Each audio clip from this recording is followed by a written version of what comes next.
Um, Ever wonder what happens when a hero truly has nothing left to prove? It's a question that's been swirling in the anime community.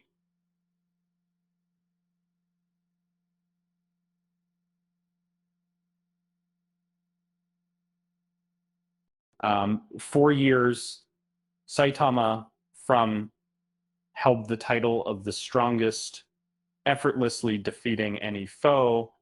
Um, but lately, a new contender has been rising through the ranks, challenging the very definition of overpowered. Um, Before we dive in, don't forget to subscribe um, and hit that like button for more anime breakdowns. Um, it all started with a shift in storytelling or a lack thereof in one particular case. Uh, Saitama's reign wasn't overthrown by a stronger opponent, but by a series of unfortunate events surrounding the most recent adaptation of his own story. And for 6 years, fans waited eagerly for season three. Anticipation built, but what arrived was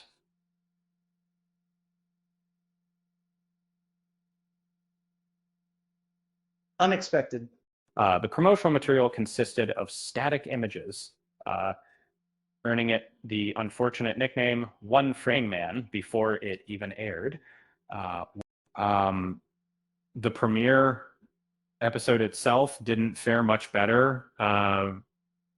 Something dialogue heavy and slow paced. It lacked the dynamic action, and impressive animation fans had come to expect. Essentially, the trailers weren't misleading. They were a perfectly accurate depiction of the season to come.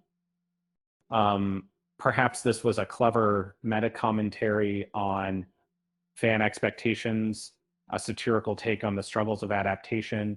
Um, Maybe it was a deliberate troll intended to set up an explosive reveal later on. Um, um, that would have been a brilliant marketing technique. Um, However, the reality seems far less optimistic. Um, Instead of a subversive masterpiece, fans are left with a diminished shell of what once was a series that never quite reached its potential. Um, then came season two with its incredible animation and captivating story. This is where the change truly began. It arrived at the perfect time, poised to challenge the very notion of overpowered protagonists. Fans were looking for a new king, and Sung Jinwoo was ready to answer the call. With its humorous deconstruction of the hero genre, had the opportunity to highlight earnest embrace of power fantasies, but the lackluster adaptation squandered that chance. Its strength isn't just its power, it's the self-awareness behind it. But the new season failed to strike that balance, only reinforcing the impact of Rise. Took the power fantasy seriously, delivering stunning action and a compelling narrative.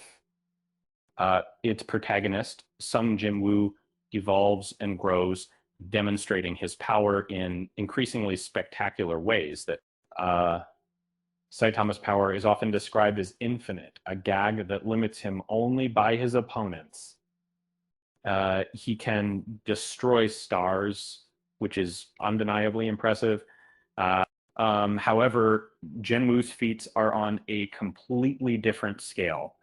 Um, Jinwoo casually disintegrates entire galaxies and defeats deities. capable of creating or destroying universes.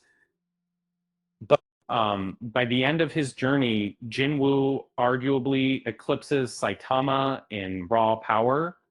It's a jarring comparison. Um, and it's not just about power, though, right? So it's about the adaptation. His success confirms that there's a huge appetite for well executed power fantasies. Well, season 3 proved that even the strongest concepts can falter with poor execution, which reminds me, why did Saitama break up with the universe?